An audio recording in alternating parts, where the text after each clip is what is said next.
Hey guys, tonight we begin with a question that's often forgotten amid the chaos of tanks, trenches and total war. What did World War II soldiers actually eat? From American K rations to German ersatz bread, Soviet cabbage soup to Japanese rice balls, tonight we're peeling back the layers of history, one can of corned beef at a time. So before you get comfortable, take a moment to like the video and subscribe, but only if you genuinely enjoy what I do here. And let me know in the comments where you're tuning in from and what time it is for you. It's always fascinating to see who's joining us from around the world. Now, dim the lights, maybe turn on a fan for that soft background hum, and let's ease into tonight's journey together. Before a single shot was fired, before tanks rumbled across Europe or planes screamed overhead, every army faced one universal, unglamorous challenge: feeding its soldiers without killing them in the process. Let's be honest. When we think of World War II, we imagine battles, bravery, and black and white newsreels. Rarely do we stop to ask the really gritty questions like, did that guy storming Normandy have breakfast? And if so, what on earth was it? Spoiler, it wasn't pancakes.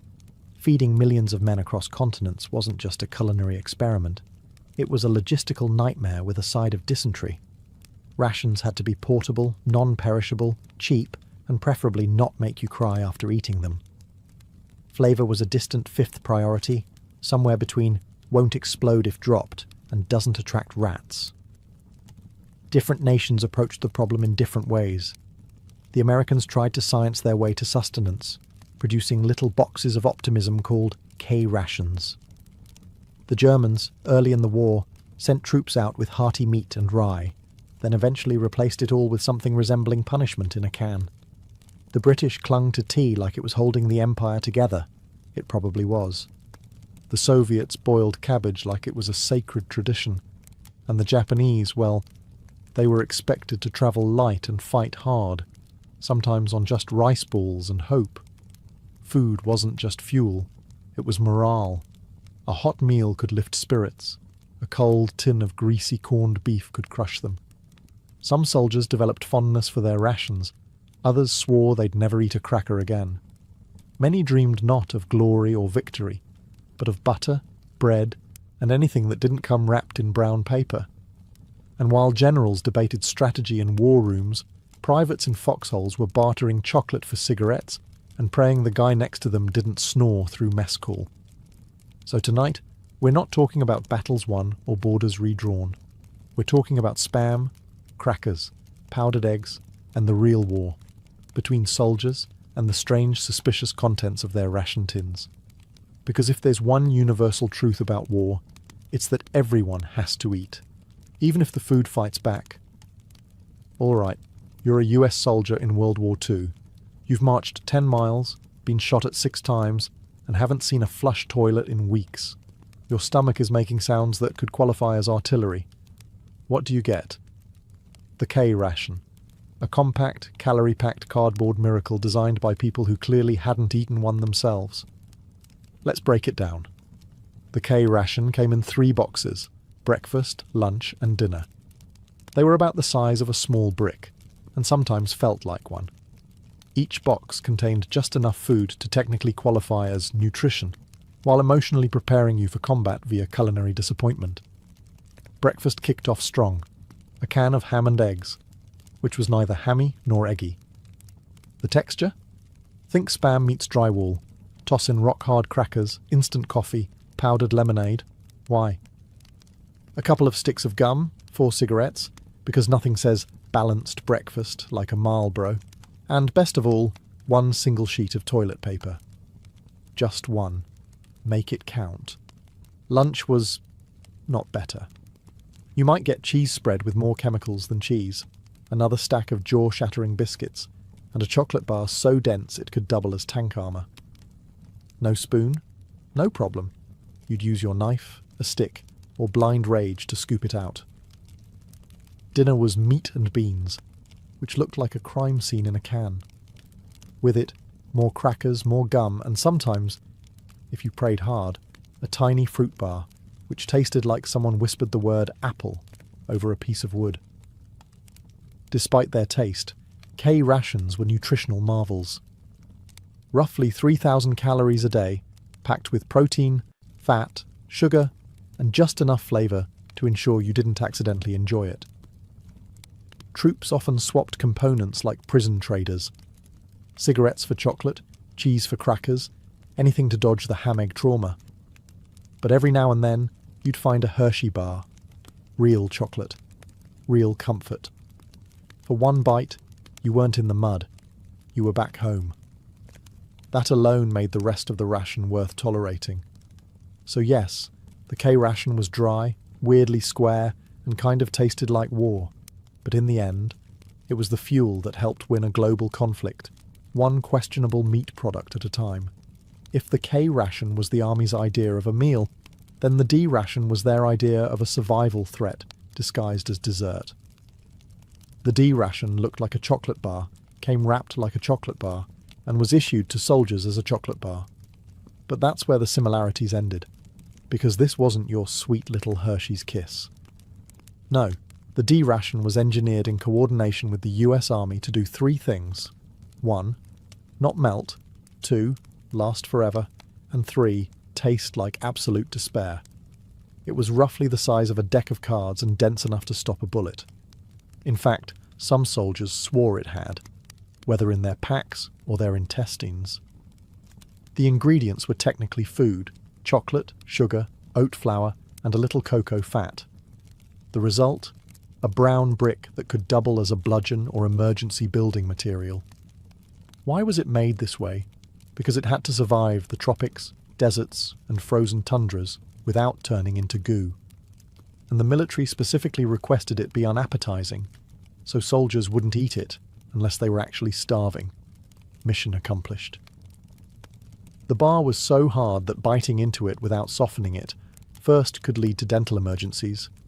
Some guys tried grating it into hot water. Others just stared at it in confusion. A few, legend says, used it to hammer tent stakes. But hey, it had calories. About 600 per bar, which could keep a man alive through a day of combat. Barely. If you were trapped behind enemy lines, or stuck in a foxhole with nothing but your rifle and bad decisions, the D ration might just save your life. Emotionally, not so much. To the Army's credit, they did eventually realize feeding troops chocolate that doubled as masonry was not great for morale. Later iterations of the D ration got slightly softer and vaguely more edible. But the damage was done. Soldiers remembered the original bar with the same fondness one remembers dental surgery. So next time you hear someone say, chocolate makes everything better, remember the D ration, the bar that proved them wrong. If the K ration was survival food and the D ration was edible punishment, then the field kitchen was a soldier's only shot at eating something warm, recognizable, and only mildly soul-crushing. Field kitchens, also known as rolling misery carts, were mobile food units pulled behind trucks or horses. They were the military's attempt at fine dining on the go. And by fine, we mean not cold and in a can. These kitchens churned out industrial-sized vats of stew, beans, gravy-like substances, and enough coffee to power an infantry division through a mild existential crisis. Meals were served cafeteria-style. You'd line up with your trusty mess kit, a metal tray that looked like it belonged in a science experiment, and shuffle forward, praying the guy ahead didn't take the last ladle of something vaguely meat-coloured. The food was ladled out with military precision. One scoop for you, one suspicious stare, and on to the next, private. The menu? It depended on where you were. In Europe you might get creamed chipped beef on toast, affectionately and permanently renamed by the troops as SOS, or stuff on a shingle, though most used a less polite S word. In the Pacific, you were lucky if it wasn't just rice and hot dog fragments swimming in broth. Coffee, though, was sacred. It was strong, bitter, and brewed in quantities large enough to reanimate the dead. Soldiers drank it hot, cold, black, or with powdered milk, as long as it kept them awake and angry. The best part of the field kitchen experience? The smell. It meant food was coming. The worst part? everything else. Your food was served outdoors, often in rain, snow, or the kind of mud that had its own ecosystem. You sat on rocks, helmets, or the ground. There were no forks. There was no ambience. Just you, your friends, and a tin of beans that might be older than your commanding officer. Still, when it was hot and vaguely chewable, field kitchen food felt like heaven. It wasn't glamorous, but in a world of chaos, bullets, and K-rations, it was the closest thing to comfort food. At the start of World War II, German soldiers marched into battle with swagger, clean uniforms, and something shockingly rare in wartime logistics: actual food that resembled real meals. The early war Wehrmacht ration was downright luxurious compared to what most other armies were choking down. A standard soldier's pack included rye bread, sausages, butter, cheese, canned meats, marmalade, and coffee. Well, ersatz coffee, which we'll discuss later with the disgust it deserves. Each soldier was expected to carry his own food for a couple of days. A noble idea, until you realized how much weight that was once you added rifles, ammunition, grenades, and frostbite. Still, German rations were built around the concept of 3 hot meals a day, with field kitchens trailing behind like slightly overworked food trucks. Breakfast could be dark rye bread with jam or butter, plus that roasted acorn faux coffee. Lunch? Tinned meat, cheese, and maybe a boiled potato or 3. Dinner, if you were lucky and not actively being shelled, might be soup or stew made from whatever was still moving that morning. Sausage, especially Mettwurst and Leberwurst, was a staple. It was easy to transport, packed with protein, and vaguely comforting. Also, incredibly smelly in a sealed tin, which made every trench a blend of iron, sweat, and spicy pork aroma. And of course, Germans had bread. Good bread, real bread. Soldiers often reminisced more about losing access to proper bread than about losing a warm bed. One Wehrmacht veteran described ration bread as the only softness in an otherwise very sharp war. Field kitchens backed this system up, churning out steaming pots of stews, boiled meats and dumplings when possible. Morale was high, stomachs were relatively full, and German efficiency seemed unstoppable. But, and there's always a but, this early golden age of German rations wouldn't last.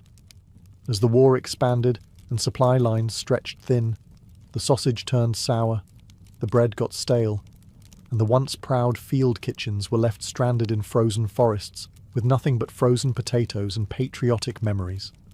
Still, for a brief, bratwurst-filled moment, the average German soldier had something precious in war: warm food, decent coffee substitutes, and the illusion that this whole thing might be over by Christmas. As World War II dragged on and Hitler's dream of blitzkrieg glory turned into a logistical nightmare, German rations took a sharp turn, straight into the land of ersatz, a German word that basically means imitation. Or more accurately, this isn't food, but we're calling it that anyway. By 1942, things were getting creative. Real coffee? Gone. In came Ersatzkaffee, a charming blend of roasted acorns, chicory, sugar beet, or barley. It smelled like despair and tasted like something brewed in an old boot. It technically resembled coffee, if you'd never had coffee before and were very forgiving. Bread? Once dark, hearty, and soul-sustaining, it was now packed with fillers.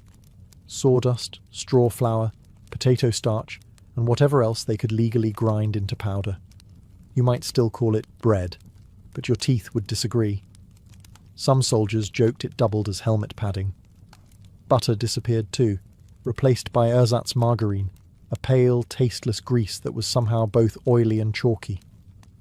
Meat became a memory. Cans of meat product started showing up. Labels didn't specify the animal, and honestly, it was better not to ask. Even sausages, that sacred pillar of German cuisine, were diluted. Horse meat entered the mix. Then turnip filler. Eventually, some sausages were up to 40% plant material. Imagine biting into a bratwurst and getting a mouthful of damp newspaper. Welcome to the Reich's culinary downfall. The problem wasn't just taste. These ersatz rations lacked nutrients, calories, and morale. Troops in the east were burning thousands of calories in sub-zero weather and getting food that couldn't even sustain a dachshund. Starvation, sickness, and desperation followed. Soldiers got inventive, boiling shoe leather, bartering with locals, or raiding enemy supply lines just to get something real. A single American chocolate bar was worth more than a stack of Wehrmacht bread. What had begun as an efficient, fuel-powered war machine was now being run on cabbage water and caffeine lies. The Germans had started with real food. Now they were chewing misery and washing it down with roasted roots. If there was a place where food went to die during World War II, it was the Eastern Front. Stretching thousands of miles from Berlin to the deep, frozen belly of Russia, the Eastern Front was the logistical equivalent of trying to run a pizza delivery service across a glacier, while being shot at, shelled, and occasionally eaten by wolves. German soldiers, who once feasted on sausage and rye, found themselves crouched in snowdrifts, with frozen fingers and empty stomachs. Rations shrank, supply lines collapsed, and morale thawed faster than the soup, which is to say, not at all. Let's talk about that soup. Meal on the Eastern Front often meant hot water with a few potato peels if you were lucky. If you weren't, it was just water, frozen solid by the time it got to you. Bread? It arrived mouldy or not at all. Meat? Rumour only. Soldiers burned precious firewood not to warm themselves, but to thaw their canned meat products, which might have been beef, pork, or recycled optimism. And God help you if the label had worn off. You'd have to sniff your way through the mystery. In winter, men boiled snow for drinking water, heated tins over engine blocks, and sometimes ate snow out of desperation, which sounds harmless until you realise it lowers your core body temperature and brings you one step closer to freezing to death with a mouthful of slush. Then, there were the rats, bold, fat, and suspiciously well fed. Some units resorted to catching and cooking them. Others considered the rats rivals, stealing scraps from each other in midnight battles that historians mercifully don't teach in classrooms. Desperation also led to bartering. Soldiers traded cigarettes for bread, buttons for sugar, or a pair of socks for half a boiled potato. A single spoonful of jam could start a fight. If you had chocolate, you were a god. Despite the hunger, the cold, and the lack of anything resembling a balanced meal, soldiers endured. They joked, swore, and ate whatever they could scrounge. But every mealtime became a grim ritual. Unwrap the tin, say a silent prayer, and hope it didn't bite back. On the Eastern Front, food wasn't just scarce. It was a cruel game of survival, played one frozen spoonful at a time. If German troops on the Eastern Front were eating misery, Soviet soldiers were chewing on sheer willpower. The Red Army's approach to nutrition was simple. If it filled a stomach and didn't kill you immediately, it was dinner. The official rations: black bread, cabbage soup, buckwheat porridge, kasha, a few boiled potatoes, maybe dried fish, and the ever-reliable, unsweetened tea. In winter, that tea was usually melted snow with a twig in it. Meat was listed on paper, yes. In reality, rare as a warm bath in Stalingrad. When meat did arrive, it was often salted to the point that chewing it was more of a jaw exercise than a meal. Still, it was considered a luxury. Soldiers licked the fat off old meat tins just to savour the memory. And then there was the bread, a staple of every Soviet meal. It was coarse, black, and made from whatever grain was still legal to eat. It was also strictly rationed. A typical serving could fit in your palm and be gone in 2 bites, if you didn't try to save it by licking it slowly like a sad war lollipop. Cabbage was the hero of Soviet cuisine. Soup, stew, stuffed, shredded or fermented. If there was a pot, there was cabbage in it. So much cabbage, in fact, that some Soviet soldiers joked they smelled it in their sleep and dreamed of becoming turnips just to escape the cycle. Still hungry? Good. Now you understand the Soviet wartime diet. Soldiers routinely went into combat underfed and overexerted. Rations were supposed to be delivered daily, but in war-torn zones that became when possible, which often meant never. So they improvised. foraging became a way of life. Soldiers dug up frozen potatoes from abandoned farms, shot wild animals when they could, and bartered cigarettes or spare boots for a boiled egg. Occasionally, they even traded with German POWs, food for silence. The miracle: they endured, malnourished, exhausted, but relentless. Soviet troops pressed forward on fumes and boiled cabbage, proving that sometimes what feeds a soldier isn't calories, it's pure cabbage-fueled stubbornness. When official rations ran dry, which was often, Soviet soldiers didn't starve quietly. They adapted loudly. With creativity, desperation, and occasionally the culinary sensibilities of a raccoon, Red Army troops turned battlefield improvisation into an extreme sport. Let's say you're a soldier outside Leningrad. You haven't seen a delivery truck in a week. Your cabbage soup is now just water with a floating leaf, and your last piece of black bread has grown a beard. What do? Option 1. Forage. Soldiers scoured the countryside for anything remotely edible: berries, tree bark, boiled grass, dandelions, even flower bulbs. One particularly resourceful unit figured out how to roast shoe leather, not because it tasted good, it didn't, but because it was technically organic. Option 2. Barter. A spare pair of socks might earn you a potato. A broken watch, maybe a spoonful of lard. Tobacco was currency, soap was gold. And if you had a tin of meat, you could get someone to write a letter home and clean your rifle. Option 3. Theft, or as they called it, unauthorized logistics. Soviet soldiers occasionally raided abandoned German outposts just for food. One Red Army veteran recalled the sheer euphoria of finding a box of Wehrmacht sausages. The first time I cried and salivated at the same time. Field kitchens, when functional, were masters of mystery cooking. Cooks tossed in whatever they had: beets, onions, mystery meat, pickled vegetables from 1913. The resulting soup was red, hot, and suspiciously chewy. But it kept you going. Mostly. And yet, morale didn't collapse. Why? Because Soviet culture glorified suffering as proof of strength. Soldiers turned deprivation into a badge of honor. They told jokes about their rations. They sang songs about dried fish. They gave names to their tin cups, which was either camaraderie or a mild fever dream. In the Red Army, mealtime wasn't about flavor, it was about survival theater. Every bowl of borscht, every crumb of bread was a statement: we're still here. If World War II were judged solely by culinary performance, the British Army might have been forced to surrender to its own menu. British soldiers didn't eat, they endured. Their rations were a war within the war, a daily ritual of unseasoned punishment, washed down with eternal optimism and as much tea as humanly possible. Let's start with the sacred trinity: tea, hardtack biscuits, and bully beef. Tea was everything. More than a drink. It was morale in liquid form. Soldiers brewed it in tin mugs, mess tins, helmets, anything that held heat and didn't leak too much. Sometimes there was no milk, no sugar, no dignity, just hot brown water and hope. But it got them through.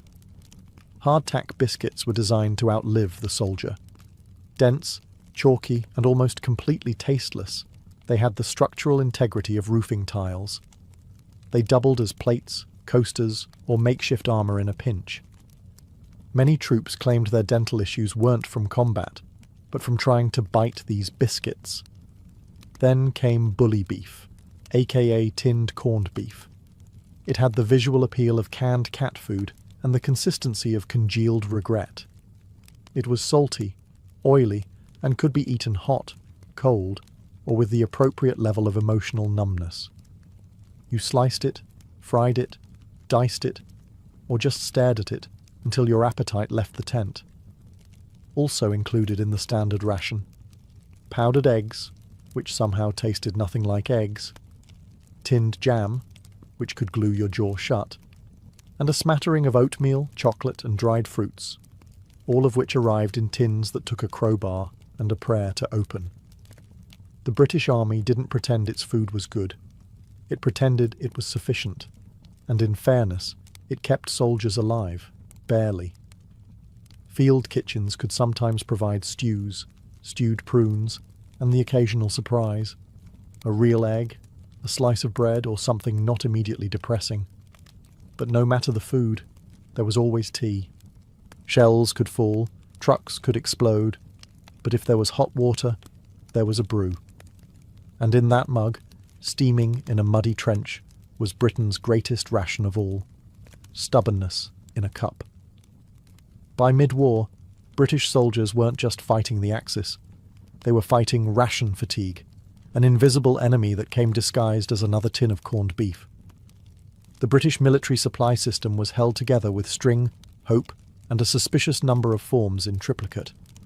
Fighting across multiple continents, from North Africa to Italy to the jungles of Burma, meant rations got weirder the farther you were from London, and colder, and often squishier. A ration in Cairo might arrive slightly warm and edible. A ration in the Burmese jungle? It might arrive mouldy, half-eaten by ants, and 2 weeks late. And still, soldiers saluted it, heated it, and ate it. Because that's what British resilience looked like, chewing quietly through despair. Water was always boiled, not just to kill bacteria, but because boiling meant tea. Tea was sacred. Men would risk sniper fire to retrieve a kettle. A warm cup could make the difference between a breakdown and a moment of British dignity in the mud. When supplies were tight, and they often were, soldiers got creative. They rehydrated powdered milk into tea whitener, spread jam on hardtack with bayonets, and seasoned meat with sarcasm. One soldier reportedly made a stew out of bully beef, raisins, and crushed vitamin tablets. The result? Morally questionable, but technically food. Tinned food was both a blessing and a curse. It lasted forever, yes, but it also required strength, tools, and sometimes divine intervention to open. Soldiers developed strong opinions about tin designs and spent entire afternoons discussing the good key roll ones versus those devil tins with no handles. When something fresh did show up, an egg, a loaf of bread, an actual vegetable, it was cause for celebration or suspicion. One soldier, upon receiving a fresh tomato, stared at it for an hour before deciding to keep it as a pet. Despite the rationing, the blandness, and the biscuit-induced jaw pain, British troops remained stoic. They grumbled with dignity, made jokes about their own digestion, and above all, kept calm and carried on, preferably with tea. If the American soldier had rations, the German had organisation, and the Brit had tea, the Japanese soldier had rice and a terrifying capacity for suffering. The Imperial Japanese Army was built on endurance. Soldiers were taught that self-denial was noble, and that hunger was part of their duty, which was convenient because most of them were perpetually starving. The standard Japanese field ration wasn't so much a meal as it was a polite suggestion. A typical pack contained white rice, barley, dried fish, pickled plums, umeboshi, soy sauce concentrate, and maybe a few hard candies. It was compact, culturally familiar, and, in the field, utterly insufficient. At first, troops set out with multi-day rations wrapped in wax paper or stored in bento-style metal tins. It looked neat, organised, thought out.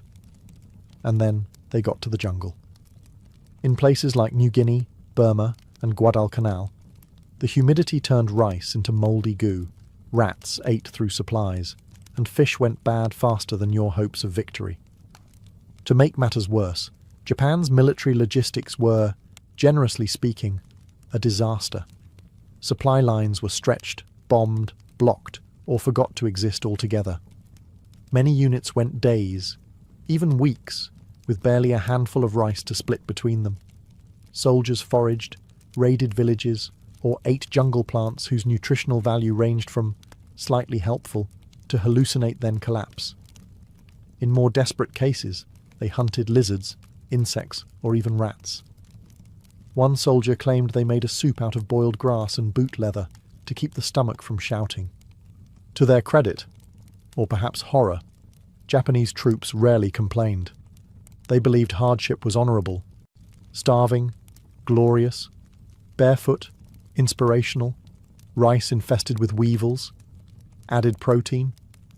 There was, occasionally, miso paste or powdered green tea. These were prized and hoarded like wartime treasure. A teaspoon of tea could lift spirits. A pinch of salt could bring someone to tears. But overall, calories were low, suffering was high, and morale often came from sheer cultural discipline rather than what passed for a meal. The Japanese soldier wasn't just underfed, he was trained to be okay with it, and somehow many of them kept fighting. Not because of what was in their bellies, but because of what was in their minds. The jungles of the Pacific looked lush and green in the distance, like a tropical paradise, assuming you ignored the disease, the leeches, and the smell of slow death.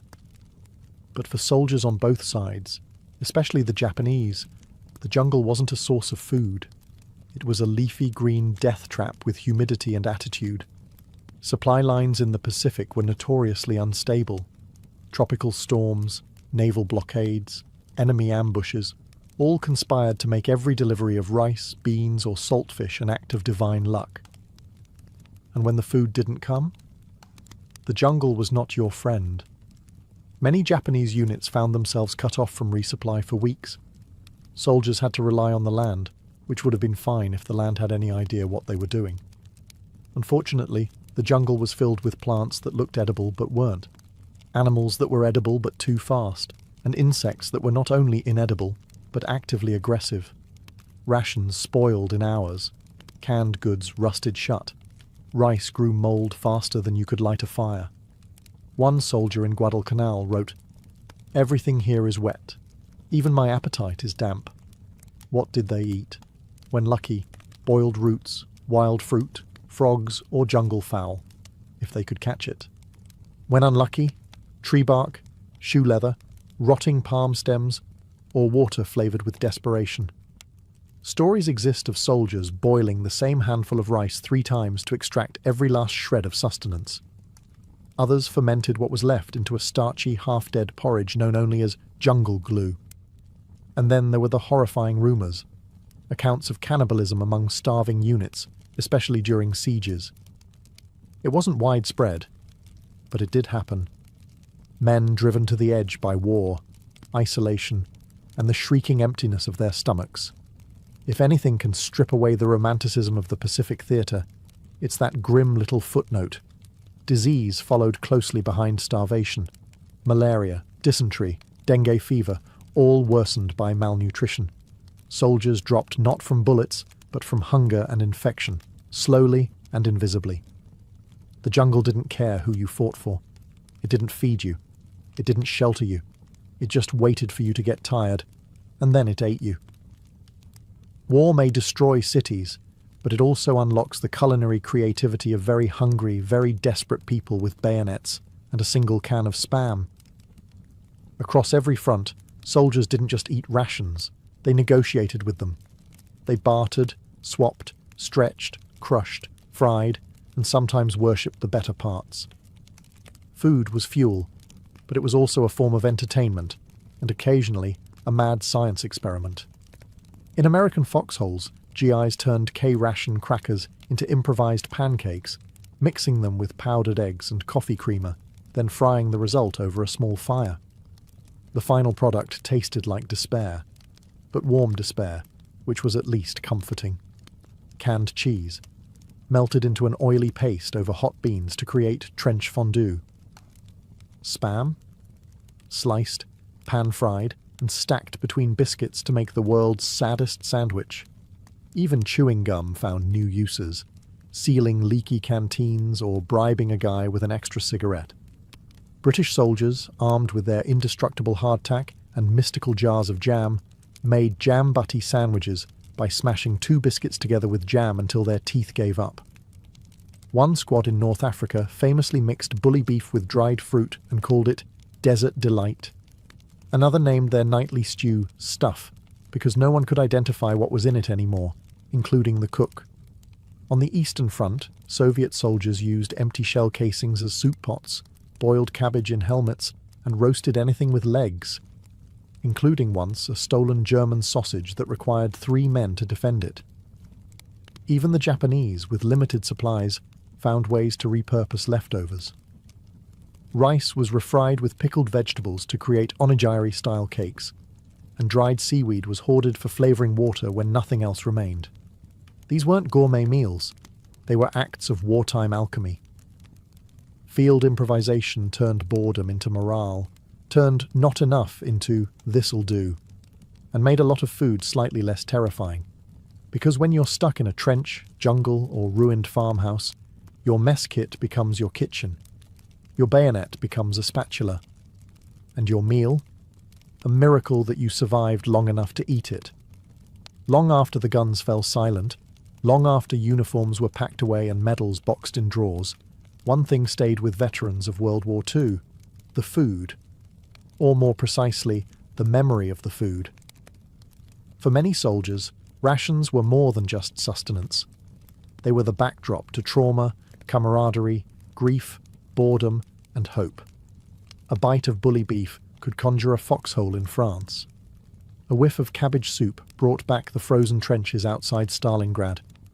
A can of Spam wasn't just meat, it was a moment in time. Some remembered their meals with dark humour. American vets would joke about choking down a D ration like it owed them money. British troops swapped stories of trying to trade hardtack biscuits with locals, only to be laughed at. One Soviet veteran claimed he couldn't eat bread for years after the war, not because he hated it, but because it felt like sacred ground. Food marked the boundaries of war. A fresh apple meant you were near a farm, and maybe peace. A hot stew from a field kitchen meant you weren't dying that day. Even bad coffee meant someone cared enough to boil water. Then there were the care packages, those precious morale-boosting gifts from home. Chocolate bars, dried fruit, powdered milk, handwritten notes tucked beside cookies. These weren't just treats. They were emotional lifelines. Some soldiers hoarded them. Others shared them. A few rationed them out one bite at a time, stretching hope across weeks of horror. And yet, some flavors stuck around too long. Veterans joked that they could still taste the metal of the tin decades later. One GI swore he could still smell Spam every time it rained. Another insisted his nightmares occasionally starred powdered eggs. Because when you eat in war, you're not just feeding your body, you're anchoring your existence. You're trying to stay human in a world gone mad, and that means every meal, however bland or bizarre, becomes part of you. So next time you toss a snack in the microwave, think of those soldiers, cooking with firewood, bayonets, and sheer determination. For them, every bite was survival, and the taste? It never really left. The ink was barely dry on the US Constitution when the young republic found itself brewing its first major crisis, one that came not from foreign invaders or political factions, but from something far more potent: whiskey. In the early 1790s, America was broke. The Revolutionary War had left the nation buried in debt, and the new federal government, led by President George Washington and Treasury Secretary Alexander Hamilton, needed a plan. Hamilton, ever the fiscal mastermind, proposed an excise tax on domestically produced distilled spirits, whiskey being the most common. To the urban elites and coastal merchants, it sounded reasonable. But on the western frontier, it sounded like a punch in the face from a powdered wig aristocrat. Out west, in places like western Pennsylvania, whiskey wasn't just a drink. It was currency. Farmers distilled their surplus grain into whiskey because it was easier to transport, less perishable, and far more profitable than raw crops. Bartering whiskey for goods and services was part of daily life. So when the federal government started taxing it, many frontier folk saw it not as a revenue measure, but as a betrayal. A reminder that power was drifting back to the same kind of distant authority they'd just fought a revolution to escape. To make matters worse, the tax structure itself seemed custom-built to screw over small producers. Large distilleries could pay an annual flat fee, but small-time distillers, like the ones populating the Appalachian Hills, had to pay per gallon. Translation: the little guy paid more, proportionally. And with federal tax collectors showing up on horseback to enforce the new law, tensions began to boil over. At first, the resistance was petty. Inspectors were threatened, tax documents were burned, and revenue officers were politely told to get lost. But soon, polite turned to violent. Tar and featherings made a comeback. Taxmen were chased from their homes. In one case, a revenue officer was stripped naked, tied to a tree, and had his hair cut off, frontier justice with a splash of moonshine-fueled rage. And Washington? He was watching, silently, waiting, but not for long, because what started as a tax protest was about to spiral into an armed uprising, one that would test the strength of the Constitution and Washington's resolve to enforce it. By 1792, the whiskey tax wasn't just unpopular, it was radioactive. In the backwoods communities of Pennsylvania, Kentucky, and Virginia, opposition was mutating from scattered grumblings into coordinated defiance. Tax collectors were becoming familiar with two sounds: the clink of broken windows and the snap of gunfire overhead. The western counties of Pennsylvania became the epicenter of what many began to call outright rebellion. Meetings were held in taverns and cabins where kegs of homemade whiskey stood proudly next to muskets. These weren't just drunken gripes. They were organized gatherings. Locals formed militias, issued threats to federal officials, and even passed their own resolutions condemning the tax. Some refused to do business with anyone who paid it. It was part protest, part mafia, with a side of corn liquor. In 1793, things escalated further. Tax collectors and sympathizers were ambushed, whipped, and humiliated. One man was captured and paraded through town with a sign reading "Coward" hung around his neck. It was like the Boston Tea Party, but drunker and with worse hygiene. The federal courts responded by issuing summonses to bring the rebels to justice. But good luck serving legal papers in a place where the local sheriff might be part of the mob. The region was effectively slipping into lawlessness. Local officials either turned a blind eye or quietly sided with the insurgents. President Washington, usually calm and measured, started gritting his false teeth. The Whiskey Rebellion was threatening not only public order, but also the legitimacy of federal law itself. If the government couldn't enforce its own taxes, then what was the point of a constitution? What was the point of government? Still, Washington didn't rush. He sent federal commissioners to negotiate with the rebels, but it was like trying to serve tea at a bar fight. The rebels had already formed committees, held conventions, and in some cases talked about full-on secession. They saw themselves not as criminals, but as patriots standing up to tyranny. Meanwhile, Hamilton, ever the hawk, was whispering in Washington's ear, "You want to let these guys stomp on the Constitution? Really? After everything we just went through?" And so, Washington made a decision. One that would shock the rebels and set a historic precedent. He would raise a federal army against his own people. By 1794, the Whiskey Rebellion had become more than a backwoods tantrum. It was an outright challenge to federal authority. George Washington, who had led a revolution just a decade prior, now found himself in the bizarre position of leading an army against Americans, the very citizens he helped liberate. And this wasn't some ragtag militia. Washington called upon more than 12,000 troops, nearly 3 times the size of the force he had at the Battle of Trenton. That included state militias from Maryland, New Jersey, Virginia, and Pennsylvania. Many of these troops were volunteers, but others were untold. It was the largest federal force ever marshalled in the US to that point. And it wasn't going to war with the British or French. It was marching west to put down angry farmers with pitchforks and moonshine stills. Hamilton, never one to miss a dramatic moment, rode out with the army like some powdered wig version of Patton. He was thrilled. This was his big moment to show that the federal government had teeth and wasn't afraid to bite. Washington, though reluctant, knew the stakes. The rebellion wasn't just about booze. It was about whether the United States could function as a nation under law. If the rebels could scare off tax collectors and defy Congress without consequences, then the Constitution might as well be used for kindling. So, For the first and only time in American history, a sitting president led troops in the field. Imagine the scene. The most famous man in America, astride a horse, riding westward through the Allegheny Mountains, not to inspire revolution, but to crush one. His presence sent a chilling message. Rebellion would be met not with pamphlets, but with bayonets.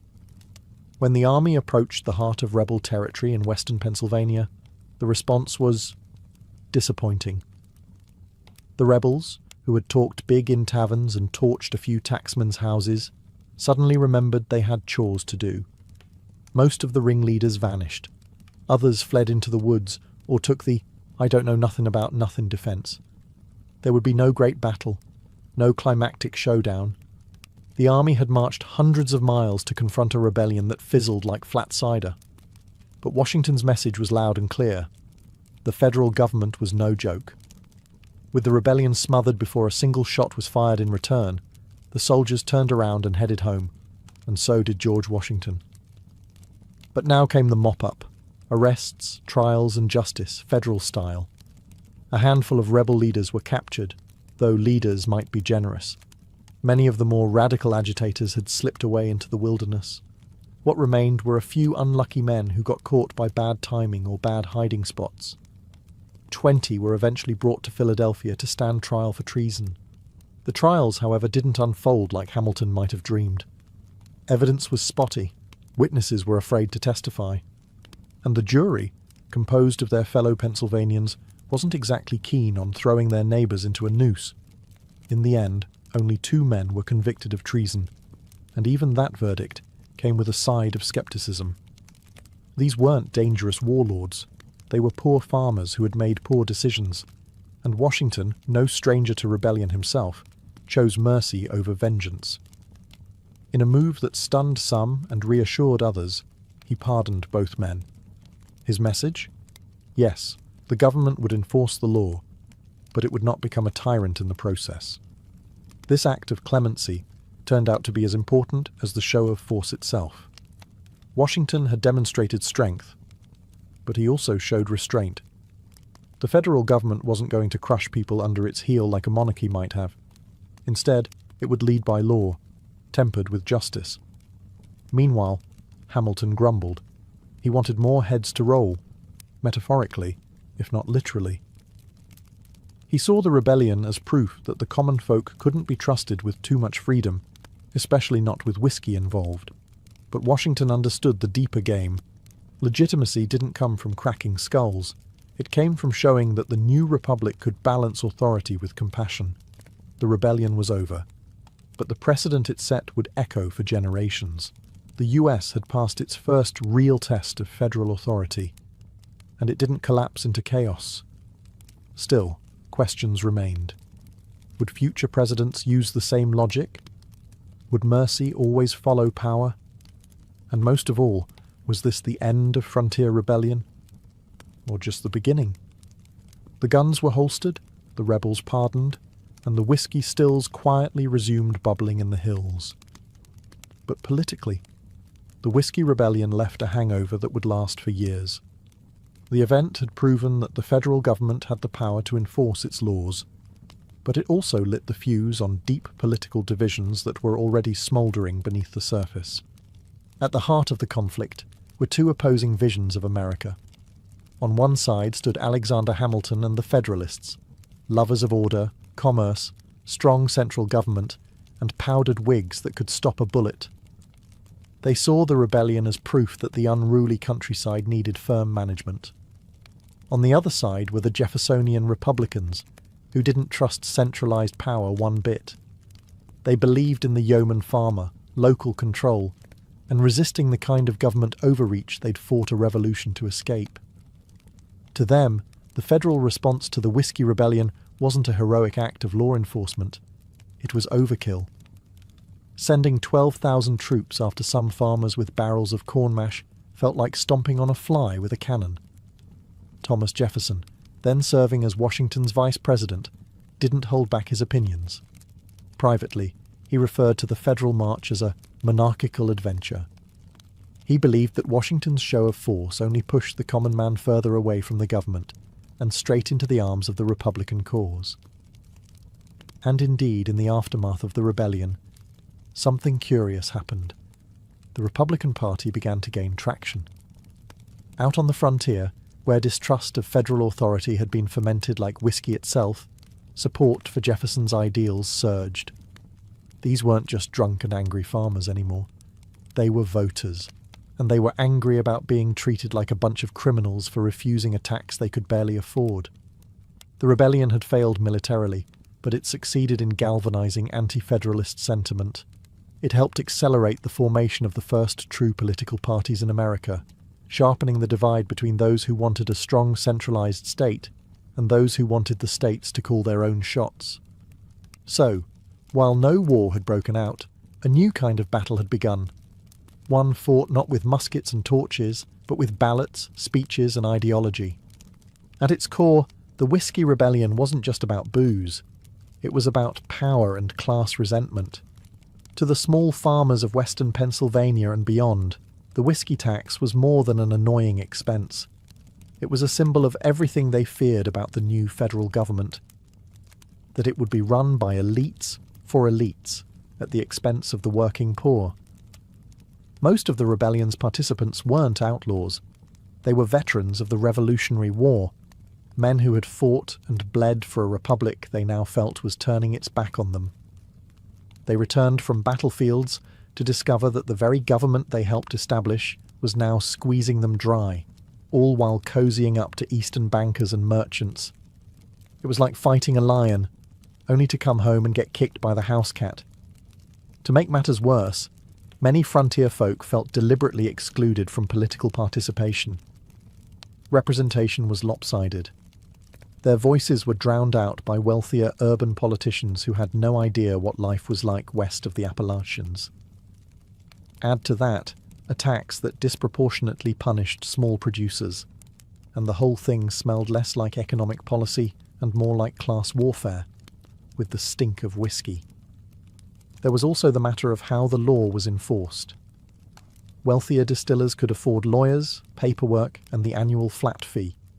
The poor guy with 1 still and 6 barrels of mash? He got a federal marshal and a potential prison sentence. The optics were terrible, and the anger was real. In this way, the rebellion was an early warning sign. Class tension wasn't going to disappear just because America had a constitution. If anything, the struggle between wealthy power centers and rural working communities was baked into the cake. The Whiskey Rebellion was just the first slice. Interestingly, some of the most radical rebels even adopted the language of the French Revolution, which was happening around the same time. They spoke of liberty, tyranny, and the rights of man. To Washington and Hamilton, that kind of rhetoric was terrifying. The last thing they wanted was a Paris-style bloodbath spilling into the Ohio Valley. But to the whiskey rebels, those words weren't dangerous. They were a promise, one they felt had already been broken. George Washington's decision to personally lead troops into western Pennsylvania was as bold as it was risky. At the time, many Americans saw the presidency as a somewhat distant, almost ceremonial role, a sort of executive moderator for a government still figuring itself out. But with this march, Washington shattered that image. He was no passive figurehead. He was an active enforcer of federal power. For Washington, the Whiskey Rebellion was a test, not just of law and order, but of the very legitimacy of the federal system. He had helped design the Constitution, and now he was putting it to work. If he failed, if he allowed violence and intimidation to override legislation, the whole project might unravel. 13 separate states could quickly decide they were better off going their own way. The rebellion, in that light, wasn't just a backwoods tantrum. It was the canary in the Democratic coal mine. Washington's personal involvement added enormous weight. His reputation was nearly mythical. He was the father of his country, a man revered by veterans, respected by citizens, and feared by enemies. When word spread that Washington himself was riding west, many rebels melted into the landscape. Some couldn't believe it. Washington was the hero of liberty. Now he was marching on citizens over whiskey. But the gamble paid off. Washington didn't need to fire a single shot to win. His presence alone restored order, and he knew when to stop. Once the rebellion dissolved, he withdrew. He didn't occupy the region, didn't punish the masses, didn't turn it into a show trial. He just reminded everyone, firmly, that the law was not optional. Yet not everyone applauded. Some, especially in the Jeffersonian camp, accused Washington of using military force to silence legitimate political dissent. They painted the march as an overreaction, a flex of executive muscle that could have turned ugly fast. Even some Federalists worried. What precedent had just been set? Still, the rebellion's swift collapse allowed Washington to exit the presidency on a high note. He had enforced the law without becoming a tyrant. He had shown strength without cruelty. But quietly, Washington understood. This wouldn't be the last time America's unity would be tested. And next time, the outcome might not be so bloodless. Although the Whiskey Rebellion ended with barely a whimper, its echoes rippled far and wide, politically, legally, and culturally. In hindsight, this dusty conflict over distilled grain was one of the most important constitutional stress tests in US history. First, it set a critical precedent. The federal government had the right and the ability to enforce its laws, even in the face of violent opposition. Before this, the Constitution had been more theory than reality. The Articles of Confederation had shown how weak and toothless a decentralized government could be, and now the Constitution, with Washington's boots on the ground, flexed its newfound muscles. But with that power came a lingering fear. Many Americans, especially in rural areas, began to see the federal government not as a representative of their will, but as a distant, eastern elite that didn't understand or care about frontier life. The very same people who had once cheered the revolution now whispered about oppression from Philadelphia and New York instead of London. Culturally, the Whiskey Rebellion became legend in the Appalachian Hills. Stories were passed down of brave distillers standing up to federal agents. Some were exaggerated, some romanticized, but all carried the same message. Government doesn't always have your back. And if you want something done, sometimes it takes more than a vote. It takes a still, a rifle, and a few angry neighbors. Meanwhile, in Washington, D.C., a new capital being planned during the rebellion's aftermath, lawmakers were taking notes. Future leaders would reference the Whiskey Rebellion every time civil unrest threatened the balance of the Republic. Was this the model? A rapid show of force followed by clemency? Or a dangerous precedent of executive overreach? And then there was the whiskey itself. Ironically, despite the rebellion's failure, the tax never worked. It was expensive to enforce, widely evaded, and politically poisonous. By the early 1800s, under Jefferson's presidency, it was quietly repealed. The rebels lost the battle, but in some twisted way, they'd won the war of public opinion. The frontier didn't forget. Neither did the government. And future presidents would face their own rebellions, both large and small, with the ghost of 1794 riding just behind them, reminding them that order is fragile and that the Republic is always one barrel away from boiling over. The Whiskey Rebellion may seem like a curious footnote today, a quirky chapter in the early American story, but its legacy remains surprisingly alive, swirling like vapor off a still, influencing everything from presidential power to rural resistance. For one, it showed the American people that the Constitution wasn't just parchment and promises, it had muscle.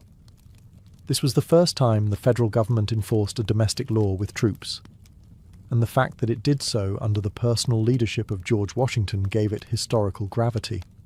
Every president since has inherited that precedent. Lincoln, Eisenhower, even recent presidents deploying the National Guard during domestic unrest, all trace a faint line back to 1794 and a president on horseback. The rebellion also injected lasting skepticism into the heart of American politics. Frontier distrust of centralized government became a core part of US political identity. It didn't matter that the rebellion failed. It proved to millions that distant elites could and would flex their power when it suited them. That spirit of rural defiance? You can still hear it in anti-tax protests, states' rights arguments, and the deep American love of local control. In short, the rebellion planted seeds of resistance that never quite died out. They just fermented. Whiskey itself, believe it or not, also reaped a strange legacy. Far from being demonized, it became a symbol of independence and grit. The very substance that sparked a rebellion is now toasted in bars as a proud American tradition. In fact, the American whiskey industry, especially bourbon and rye, wears its rebellious roots like a badge of honor. You'll find distilleries named after rebellion leaders, bottles designed to evoke frontier spirit, and slogans that practically dare the IRS to come knocking again. And finally, the event taught a young country something fundamental. How it responds to dissent says everything about its identity. Washington chose both force and forgiveness.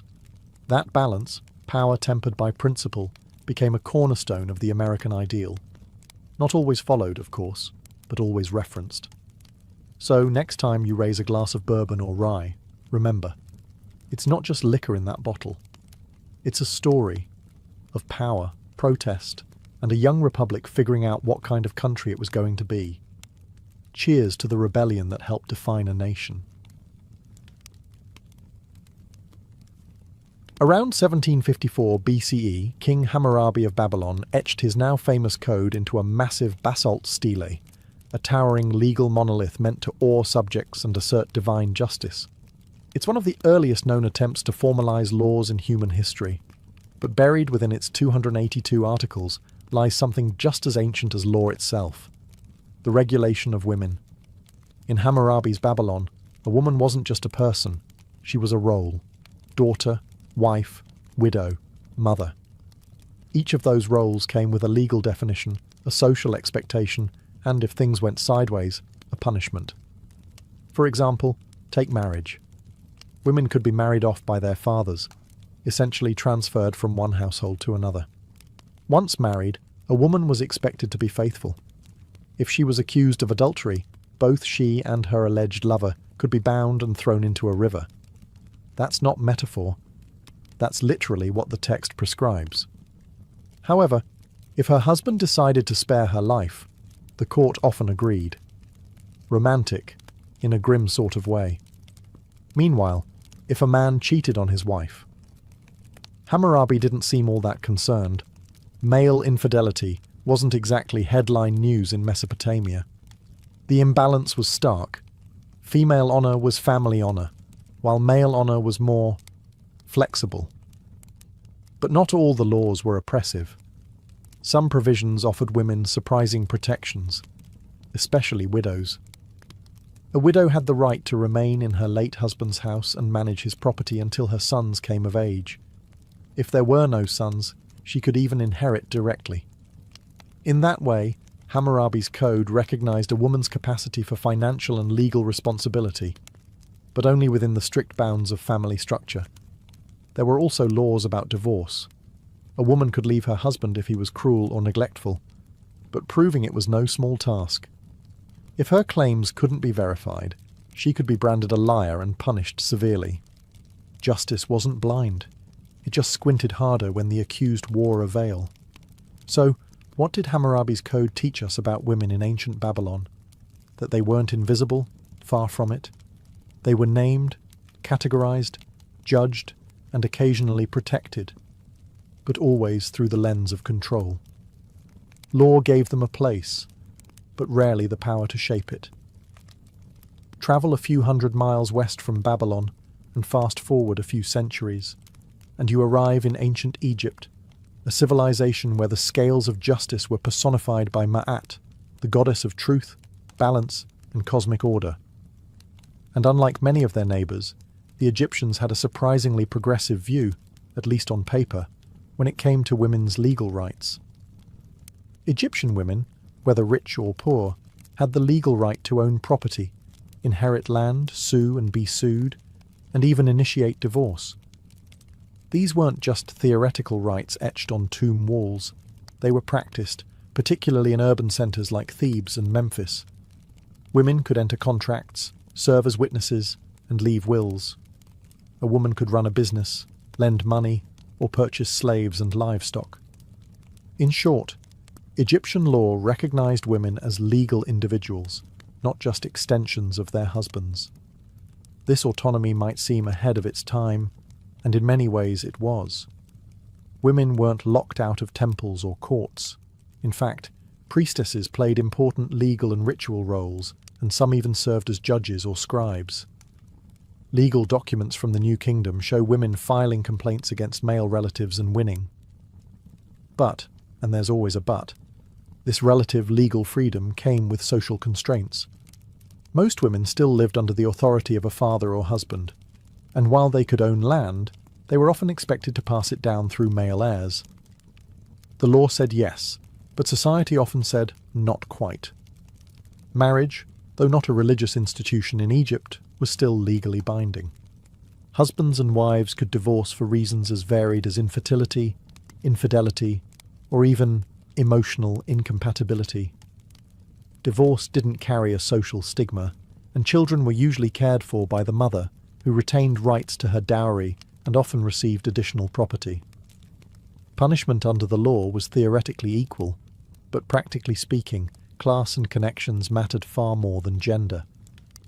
A noblewoman could get away with things that would send a peasant woman straight to the crocodiles. Literally. So, was ancient Egypt a feminist utopia? Not exactly. But compared to the rigid patriarchies of Mesopotamia or later Greece, it offered women something rare: the ability to participate in legal life as people, not just property. In a world ruled by gods and pharaohs, that was no small thing.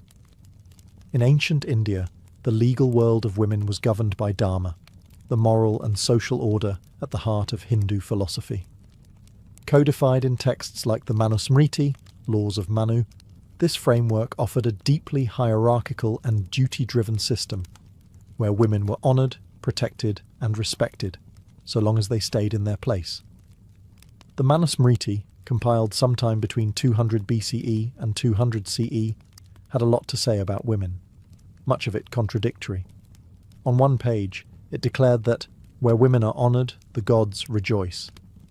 On another, it warned that a woman must never be independent.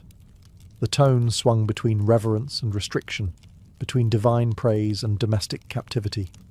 Women were legally bound to male guardians throughout their lives: father during childhood, husband during marriage, and sons during widowhood. This triad of male control wasn't just cultural, it was encoded into law. Autonomy was not the ideal, obedience was. Marriage laws were especially rigid. A woman's primary duty was to marry, bear sons, and serve her husband faithfully. Widow remarriage was generally frowned upon, or outright banned, depending on the caste and period. Sati, the infamous practice where widows were expected to throw themselves onto their husband's funeral pyre, was not universally enforced, but found moral validation in some legal and religious texts. The Manusmriti didn't command it, but it also didn't condemn it. That said, there were exceptions. Women of the upper castes sometimes received education and could inherit property in the absence of male heirs.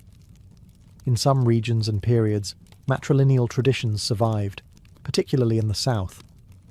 Women could serve as advisors, poets, and even rulers, though these were rare and usually exceptional. Divorce was rare and generally disapproved of, though certain grounds like impotence, cruelty, or abandonment were sometimes recognized. Still, it was the man who had more legal freedom to cast aside a marriage. Punishments, too, were gendered.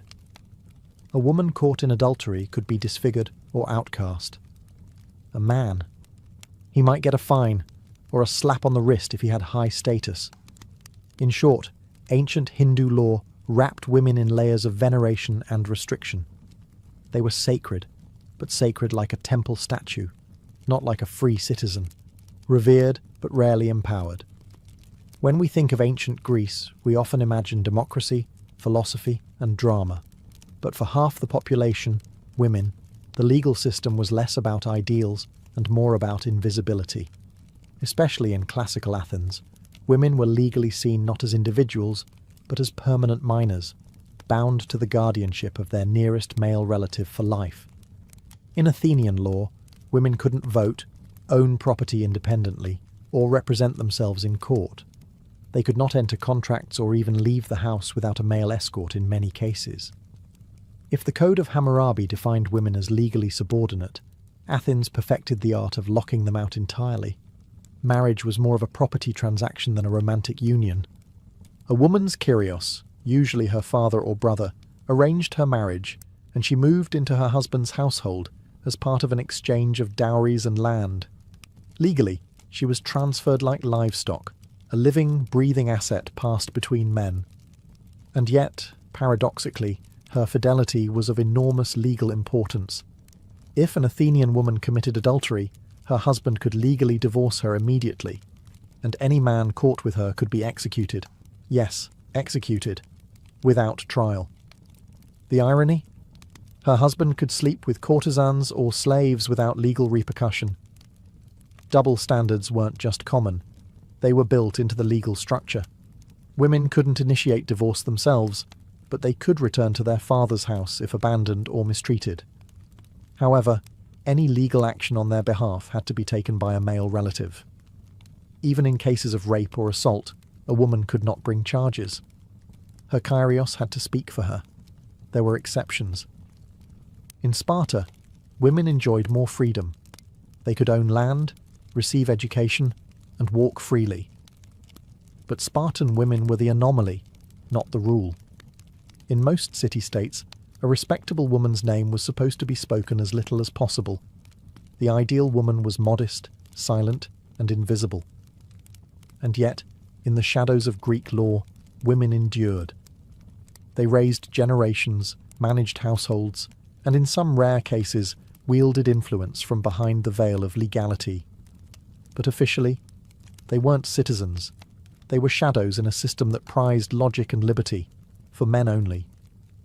In the world of ancient Rome, the law was a powerful instrument, and like everything else Roman, it was deeply structured, hierarchical, and pragmatic. Roman women weren't equal citizens by any stretch, but compared to their Greek counterparts, they occupied a slightly more visible and legally complex space within society. At birth, a Roman woman fell under the patria potestas, or the absolute authority of her father. Upon marriage, that authority could either transfer to her husband, manus marriage, or remain with her natal family, sine manu marriage. The latter became increasingly common over time and allowed married women to retain legal ties to their original household, and even manage property independently in some cases. This shift opened the door for women, especially widows or wealthy daughters, to own estates, manage businesses, and draft contracts. While women could not vote or hold office, they could sue in court, often with a male sponsor, act as guardians, and accumulate wealth. Still, Roman law drew a firm line around female behaviour. The ideal Roman woman was pudica, modest, loyal, and obedient. Adultery, once treated as a private offence, became a public crime under Augustus's moral reforms. A woman found guilty could lose her dowry, face exile, or worse. Meanwhile, a man's infidelity remained legally unproblematic. Again, patriarchy rarely missed a chance to double down. However, unique roles offered exceptions. Vestals, the virgin priestesses of Vesta, were the only women legally free from male guardianship. They swore 30 years of chastity in exchange for immense prestige, legal independence, and the power to pardon condemned prisoners. But a broken vow of chastity meant being buried alive. Divine authority came with cruel consequences. Roman matrons, respectable married women of the upper classes, held significant social power. They influenced politics through family connections, arranged marriages, and even public mourning rituals. The legal system acknowledged their status through protections for property and legal mechanisms like tutela, a type of male guardianship that, by the imperial period, was often symbolic. So, while Roman women lived within a legal cage, the bars were spaced just far enough apart to allow movement, especially for those born into wealth and prestige. They were constrained, yes, but never entirely silenced. In ancient Hebrew society, law wasn't merely a civic structure, it was divine instruction. Found in the Torah and later interpreted by rabbis, these religious legal texts created a framework that governed every aspect of life, including the roles, rights, and restrictions placed on women. And like many ancient systems, the law both elevated and limited them. At the heart of Hebrew law was the family unit, with women expected to serve as the moral and spiritual backbone of the household, but always under male authority. Fathers arranged marriages. Husbands were heads of households. Sons inherited land. Daughters, by contrast, were expected to marry out and bring a dowry with them, often with no inheritance rights unless there were no sons. However, women were far from voiceless. The ketubah, a marriage contract, gave them legal security in the form of promised financial support and spelled out responsibilities in marriage. If a man failed to provide food, clothing, or intimacy, a woman could seek divorce, a rare provision in the ancient world. But she couldn't initiate it directly. A rabbinic court or her male kin had to advocate on her behalf. Adultery laws were starkly unequal. A married woman caught with another man could be stoned to death, according to Deuteronomic law. A man caught with a married woman, same punishment. But if the woman was unmarried or a slave, the rules became murkier, usually resulting in fines or marriage, depending on the social status involved. In cases of rape, the law demanded a fine and marriage to the victim, an outcome that modern readers understandably find deeply problematic. Ritual purity laws also played a massive role in how women were legally perceived. During menstruation or childbirth, women were considered ritually impure and were temporarily restricted from religious life and physical contact. These laws reinforced ideas of female otherness, not necessarily as sinful, but as symbolically set apart. And yet, the Hebrew Bible is full of strong, legally significant women. Deborah the judge, Ruth the Moabite widow who navigates the inheritance system, and Esther, who bends royal law to save her people. These women were rare, but their presence reveals that the law wasn't always airtight, and that boldness, wisdom, and faith could sometimes make space where the law had closed a door. The Achaemenid Empire, founded by Cyrus the Great in the 6th century BCE, ruled over a vast, diverse population, from Babylonians and Egyptians to Greeks and Medes. And in that sprawling empire, Persian law operated with a level of tolerance and pragmatism uncommon in many ancient societies. This legal flexibility extended, in interesting ways, to women.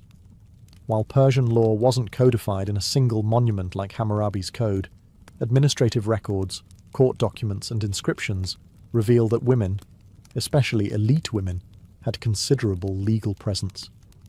In particular, Persian royal and noble women were among the most autonomous in the ancient world. In the royal court, women like Atossa, daughter of Cyrus the Great and mother of Xerxes, wielded immense influence. She controlled vast estates, issued commands to administrators, and appeared in imperial inscriptions, not as decorative figures, but as landowners and power players. Records from the Persepolis fortification tablets show women receiving rations, managing work crews, and overseeing production in royal estates. These weren't isolated cases. High-ranking women, especially those close to the king, had legal authority over labour and property. Marriage and family law in Persia combined local customs with overarching imperial oversight. In Persian society, women could own property, enter contracts, and inherit land, rights that were sometimes even more secure than in Greece or Rome. Dowries were legally protected, and women could reclaim them if the marriage ended. Divorce was possible for both men and women, though the process often leaned in favour of the husband, unless serious abuse or infertility could be proven. Punishment laws, however, were still gendered. Adultery was a capital offence, especially for women. But unlike in some neighbouring cultures, the method and severity of punishment varied by class. A noblewoman might face exile or house arrest, while a servant could be executed. The law, as always, bowed to hierarchy. Zoroastrianism, the empire's dominant religion, also influenced Persian views on women. While spiritually both men and women had roles in cosmic dualism, practical religious purity laws imposed restrictions on menstruation, childbirth, and bodily contact, echoing patterns seen in Hebrew and Hindu systems. In all, Persian law offered women a curious mix: freedom through rank, respect through religion, and limits through custom. The higher your status, the louder your legal voice. In ancient China, law was not just a system of rules, it was an expression of harmony, hierarchy, and Confucian morality. And for women, this meant living within a legal and cultural framework that viewed them primarily through the lens of family roles and social duty, rather than individual rights.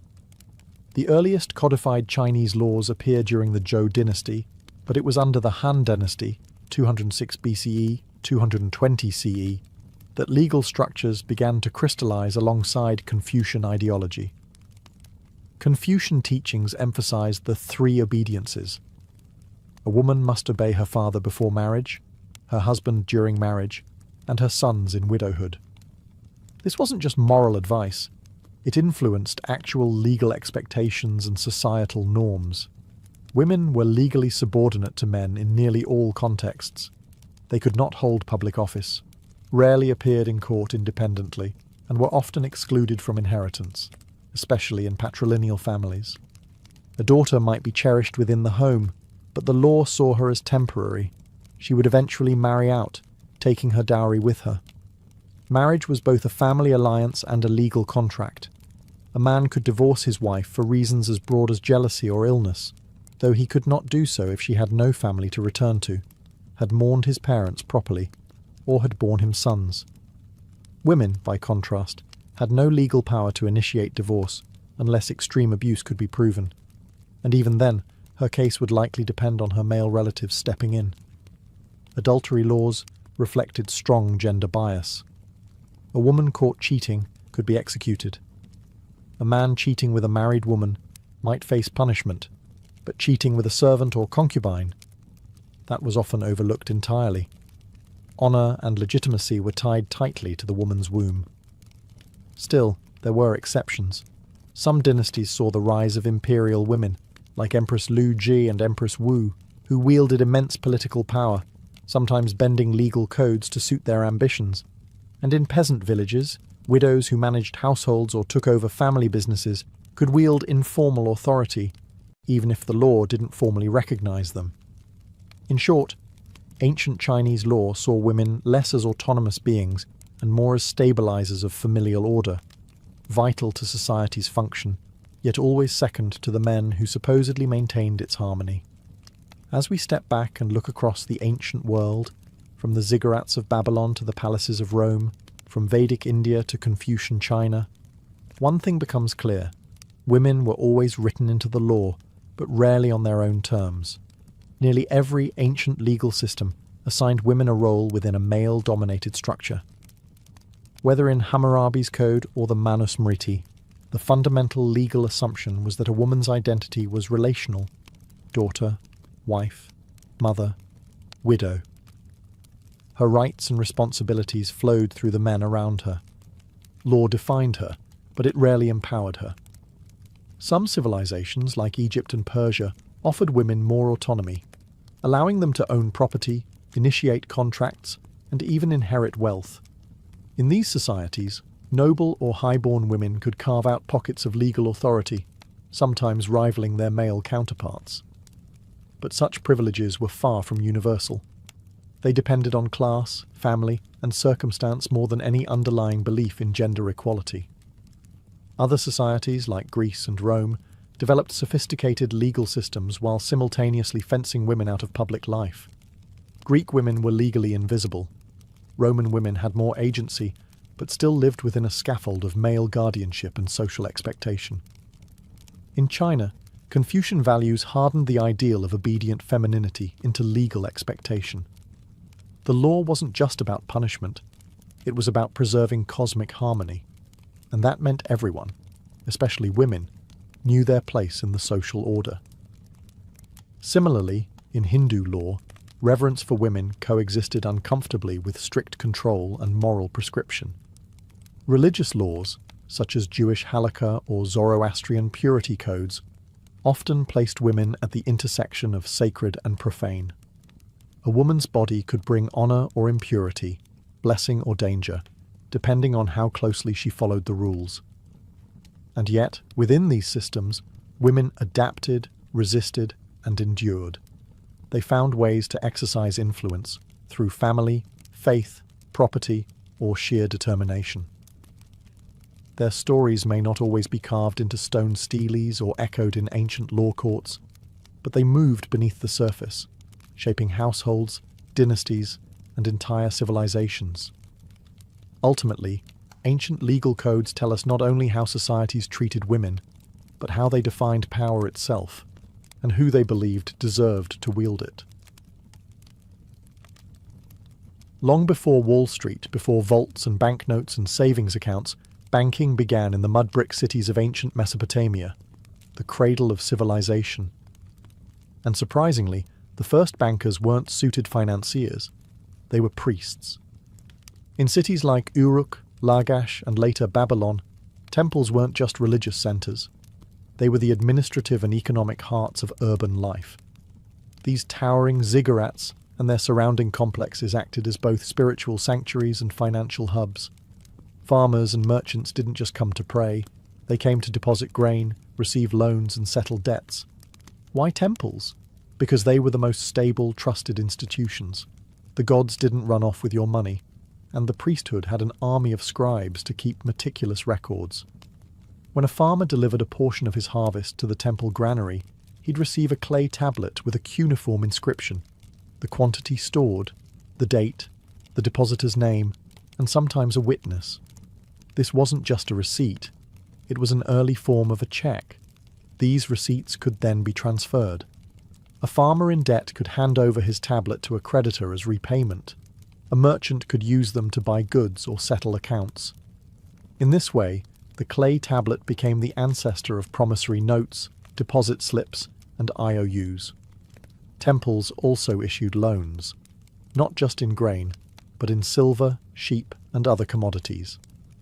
Interest rates were high by modern standards, typically around 20% for grain and 33% for silver. These weren't casual transactions either.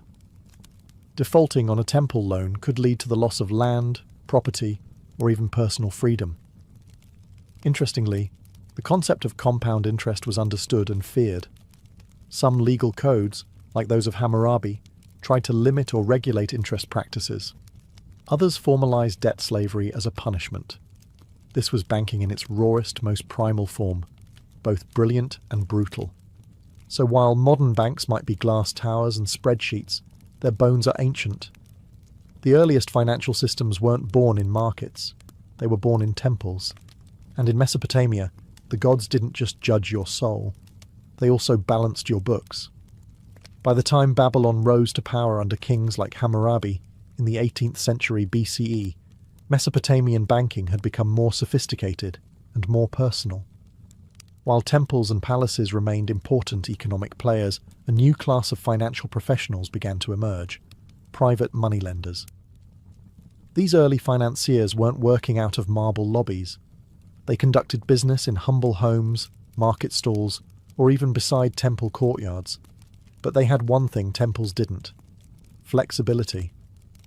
Where temple loans were often seasonal and tied to agricultural cycles, private moneylenders could tailor deals for merchants, traders, and craftsmen, offering loans in silver, Babylon's preferred unit of currency.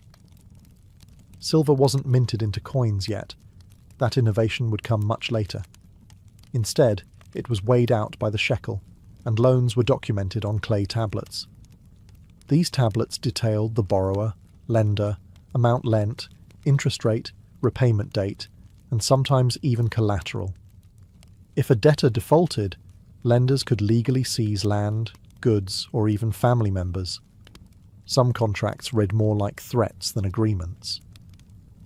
One fascinating innovation was the rise of joint liability loans, where two or more individuals shared responsibility for repayment. This helped reduce the lender's risk and planted the seeds for what we now call co-signed loans. Debt was everywhere in Babylonian society. Farmers borrowed to plant crops, merchants borrowed to finance caravan expeditions, and builders took loans for large construction projects. Debt slavery was a real risk, but the law eventually began to push back. Hammurabi's famous code offered some relief. For example, if a storm destroyed your crops, you might be exempted from interest that season. Babylon also introduced promissory notes and letters of credit, used to transfer money across distances without transporting physical silver. These tools allowed wealthy merchants to expand trade and move money without the risk of robbery, a proto-form of the modern banking network. It's easy to think of banking as a modern system tied to stock tickers and interest rates. But in Babylon, the same mechanics, lending, collateral, interest, and risk, were already shaping lives and livelihoods.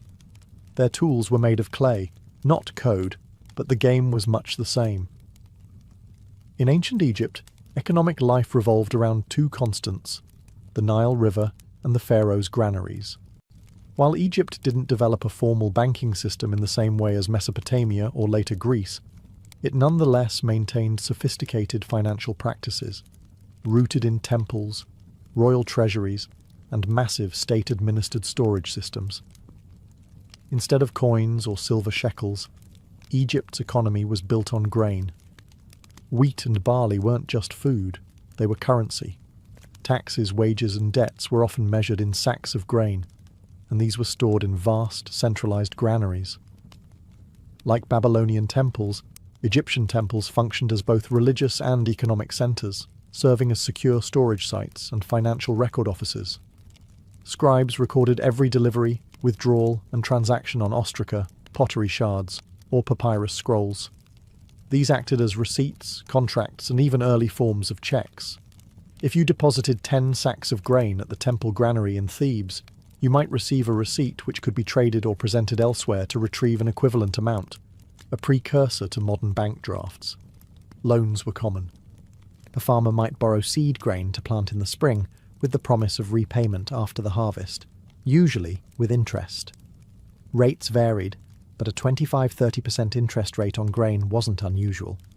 These loans were enforced by scribes and local officials, and default could result in the forfeiture of land, livestock, or even labour. Unlike Babylon, however, private lending in Egypt was more restricted.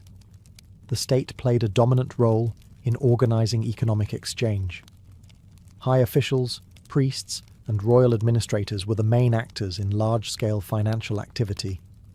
Yet there are surviving records of private individuals, especially women, acting as lenders and creditors in local communities. These cases were less common, but they demonstrate a level of grassroots financial agency not often acknowledged. Coinage was introduced only during the late period, influenced by foreign powers like the Persians and later the Greeks. But even then, Egyptians preferred grain and barter systems over metal money. Proof that a functioning economy doesn't need coins, just trust, storage, and records. So while Egypt lacked the sleek columns of a Roman bank or the aggressive contracts of Babylon, it ran a tight temple-based economy built on grain, writing, and bureaucracy, and laid the groundwork for financial infrastructure that lasted thousands of years.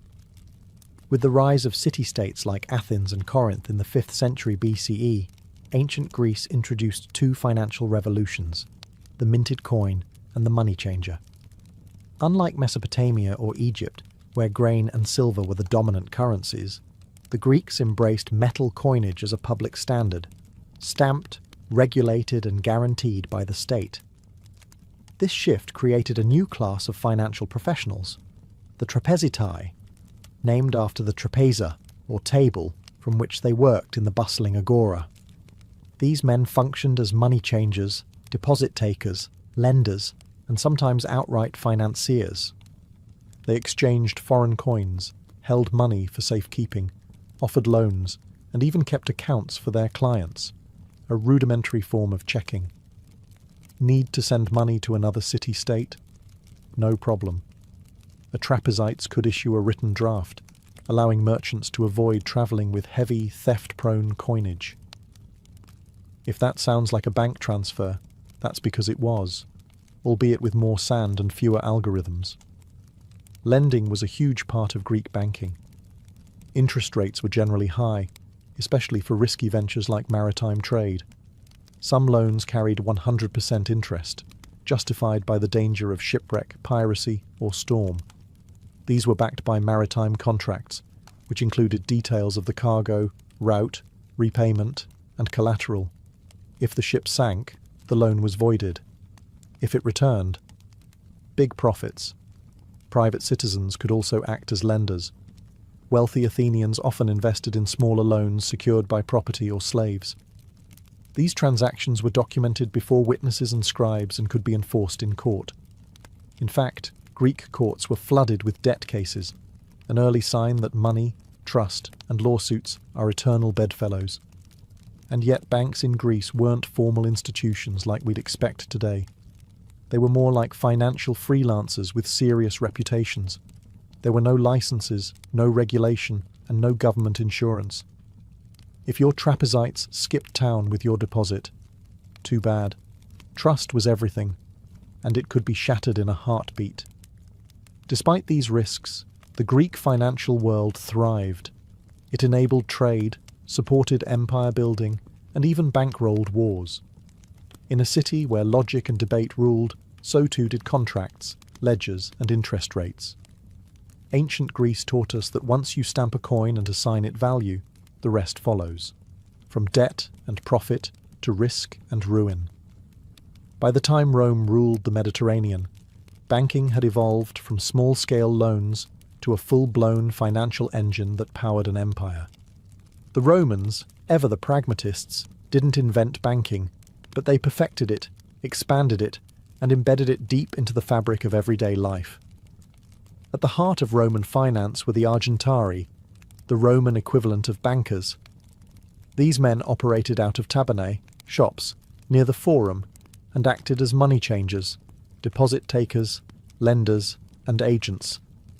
They exchanged coins from across the empire, held private deposits for safekeeping, paid out loans, and even executed payments between third parties.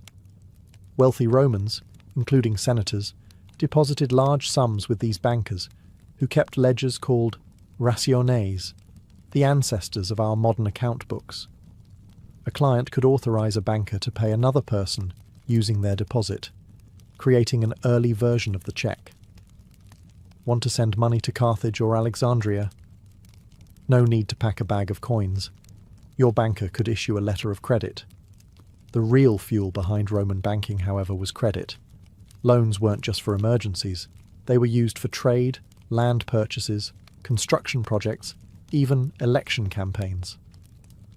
Lending at interest, usually around 12%, though it could be higher or lower depending on risk, was legal, though subject to regulation. Usury, the charging of excessively high interest, was frowned upon but often ignored. Collateral was key. Land, slaves, or future earnings could all secure a loan. And Rome had robust legal enforcement. If you didn't pay your debts, you could be dragged to court, have your property seized, or in extreme cases, be enslaved. Unlike earlier societies, Rome allowed corporations of financiers known as Societas Publicanorum, publicani, to handle large-scale government contracts, including tax collection. These were profit-seeking enterprises with investors, managers, and shareholders, making them eerily similar to modern banks and hedge funds. Yet there were risks. Roman bankers weren't state-backed, and financial crises did happen. Records show that some banking houses collapsed, triggering waves of panic. Sound familiar? In the Roman world, money flowed through temples, forums, and estates, binding together farmers, traders, soldiers, and senators. And as the empire grew fat on conquest, its financial systems stretched like invisible roads, connecting people not with stone, but with credit, debt, and interest. Before the concept of a central bank existed, the idea of state control over currency was already revolutionizing how economies functioned. In ancient times, the power to mint coins wasn't just economic, It was political. Whoever issued the coin held the trust of the people, and that trust became the backbone of early banking systems. The earliest coins appeared in Lydia, modern-day Turkey, around 600 BCE. Made of electrum, a natural alloy of gold and silver, these stamped pieces marked a shift from weighed metal to standardized currency.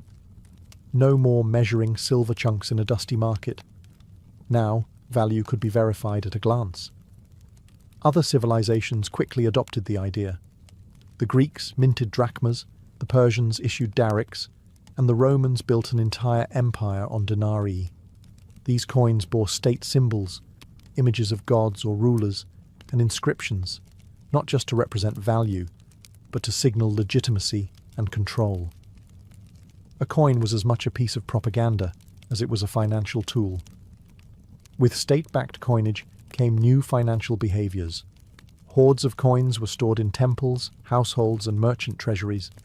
Lending became easier and more portable. Coins could circulate quickly across city-states, and with uniform weights and metal content, traders could move goods across borders with confidence. In turn, early bankers, from Mesopotamian lenders to Roman argentari, adapted to this new certainty. They no longer needed to test weights or purity as frequently. Instead, they tracked coins by type, year, and issuer. This consistency reduced transaction friction, expanded trade routes, and made loans more predictable. Coinage also played a role in inflation and monetary policy, albeit in crude forms. Rulers could debase coins by mixing cheaper metals into the mix, stretching the treasury, but undermining trust. Roman emperors famously did this to pay their armies, triggering cycles of devaluation and economic instability. Still, the idea stuck. Currency backed by a state, stamped with its symbol and guaranteed in value. This concept laid the groundwork for everything from medieval gold coins to modern fiat money. In a way, each ancient coin was more than just a piece of metal. It was a promise, a contract, and a tool of empire. It told you not only how much something was worth, but who had the power to decide. In the ancient world, the line between faith and finance was often thin, if it existed at all. Temples didn't just serve the gods. They also served as the earliest safe deposit boxes, banks, and loan offices. Why? Because people trusted the gods far more than they trusted kings, merchants, or wandering moneylenders. Take Delphi, for instance.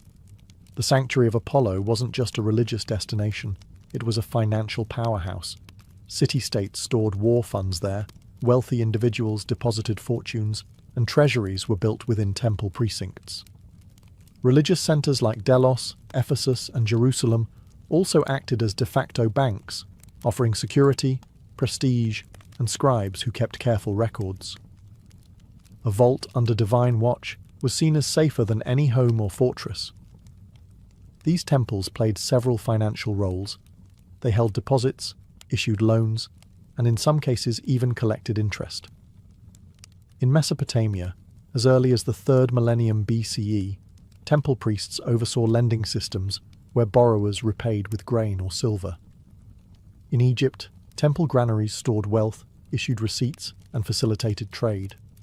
In Greece and Rome, temples frequently held public funds, safeguarded spoils of war, and underwrote construction and festivals, all under the sacred seal of a deity. And temples weren't just passive vaults, they actively lent money. In Athens, for example, the Temple of Athena on the Acropolis loaned silver to the state at interest to fund major public works. Gods, apparently, were patient creditors. Religion also provided the ethical framework for finance. Ancient Hebrew law, for instance, prohibited charging interest to fellow Israelites, but allowed it for foreigners, a moral boundary that blended spiritual identity with economic policy. Hindu Dharma texts laid out rules for fair lending, debt repayment, and even the spiritual consequences of financial misconduct. Of course, these systems weren't without flaws. Temples could be looted in wartime, clerics could be corrupt. But for most of the ancient world, temples were the most trusted institutions, enduring, stable, and reinforced by divine fear. So when you picture ancient banking, don't just imagine dusty coins and cloaked lenders. Picture golden statues, incense and marble columns. Because for thousands of years, the safest place to put your money wasn't under a mattress. It was beneath the watchful eyes of the gods.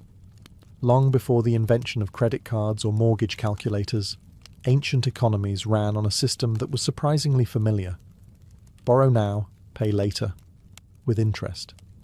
Whether you were a Mesopotamian farmer, a Greek merchant, or a Roman senator, if you needed capital, you went to a lender. But the ancient rules of lending were often harsher, and the consequences of default far more personal. Interest wasn't just allowed, it was expected. In Babylon, rates were steep, 20% for grain, 33% for silver, often compounded annually. These figures weren't considered predatory, they were standard. High risk meant high reward, and borrowers understood that if the harvest failed or a caravan didn't return, they were still on the hook. Temples and private lenders alike made fortunes off these loans, and unpaid debt could lead to debt slavery or seizure of property. In ancient Greece, especially Athens, interest rates varied depending on the risk involved. The riskiest loans? Maritime loans. A lender might front silver to fund a trading voyage, knowing the ship might sink or be seized by pirates. To offset the risk, rates could soar to 100% or more. But if the ship returned safely, both merchant and lender could make a killing. The Romans added legal muscle to these arrangements. Loan contracts were written, witnessed, and sealed. Collateral, land, goods, slaves, was recorded in detail. Miss a payment? Your creditor could take you to court, seize your property, or in rare cases, force you into bonded labour. Roman law set a 12% interest cap, but loopholes and exemptions made that number flexible, especially during times of economic stress. Despite the risk, borrowing was common.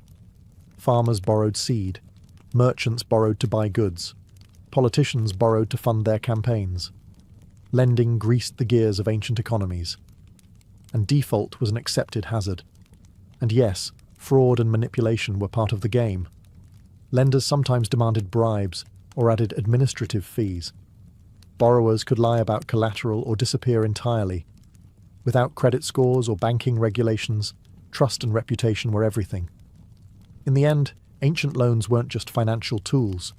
They were power plays. To borrow was to risk more than money.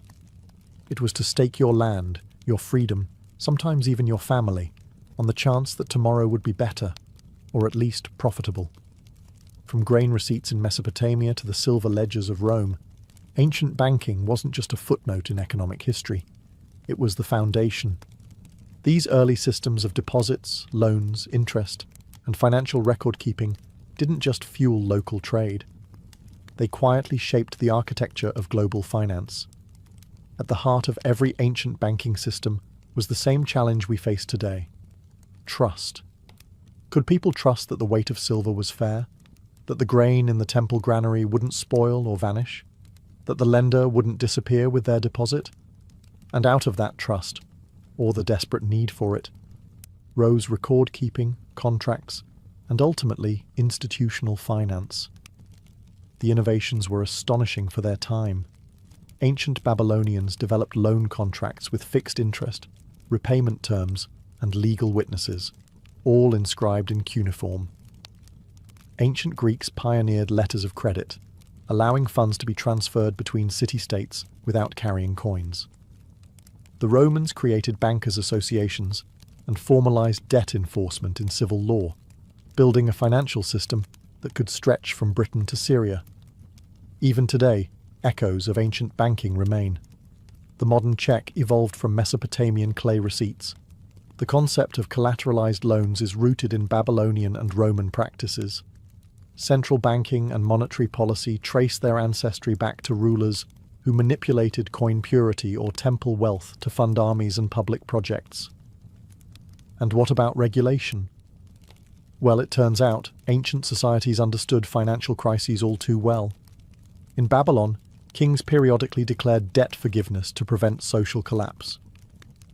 Roman emperors sometimes imposed interest caps to curb predatory lending. These weren't just economic decisions. They were political acts aimed at keeping society balanced and stable. But perhaps the greatest legacy of ancient banking is the realization that finance is not new. The tools have changed. Clay tablets became spreadsheets, silver shekels became digital currencies. But the fundamental human behaviors remain: risk, ambition, trust, fear, and the hope of gain. The next time you log into your bank app or swipe a credit card, remember, you're not doing anything new. You're participating in a system that began with scribes in temples, coins stamped by kings, and farmers betting their harvest on a better season. And it all began with a simple idea. Sometimes, to build the future, you have to borrow from it.